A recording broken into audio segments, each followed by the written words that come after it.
that we've been told is happening. All day we were said no horse trading, but now a meeting behind closed doors, the second in the hour really, at Paul Ryan's office with Mulvaney and Kushner and the vice president. And what do you think? Is there a deal that can come together?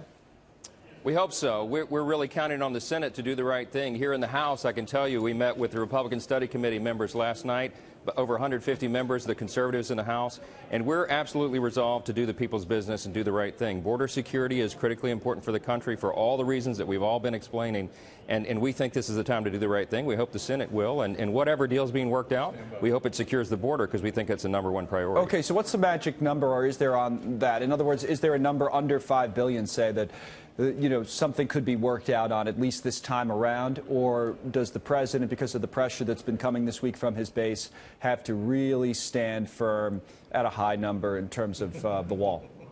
Well, the interesting thing is $5 billion is not even really a high number when you look at the total cost of wall I know that, but construction and how the security. politics of it work. I'm just asking, is there a lower, you think there's something else that could be worked out? Ultimately, at the end of the day, that is probably what will happen. But really, let's face the facts, this is all politics. Many of the Democrats in the Senate have voted for much more in terms of border security. They've all said they believe border security is their top priority. Now is the time to put their money where their mouth is. It's not a huge amount of money in the big scope of the federal budget, and it's one of the most important things that we can do. We believe we have an obligation to make sure that the border is secure for all the reasons that we've cited. It's not just about national security, although that's important. It's about human trafficking. It's about the drugs that are coming over the border. All the reasons that we know we have to maintain our sovereignty and security, and we're going to stand by that. And what if the Democrats stand really firm tonight on their other issue and even into next week?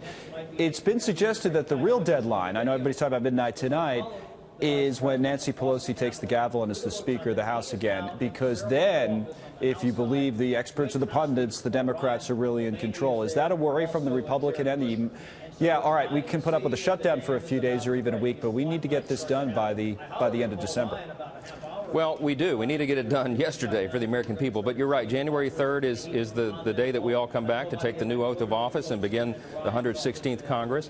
Pelosi will be in charge of the House. But we don't think, and we certainly don't hope, that it goes that long. We believe that a deal will be struck, that hopefully even the Senate Democrats, even Schumer and company, will do the right thing and recognize that this is not the fight that should shut the government down for all the people that are involved. It takes two, obviously, Congressman, as you know. So if they came up a little bit on the wall money, would you be able to go maybe something on it, like was suggested earlier this hour? Is a DACA fix something that comes back on the table, something like that, one of the Democrats' priorities? Well, ultimately, at the end of the day, now it's the president's decision on that. I mean, I think that there's room to negotiate here on a number of issues, but we have to be talking about that wall funding. It's more than symbolism. It's more than politics. Again, it really is about securing the border and our nation's sovereignty. That's why the president made it a big priority, and that's why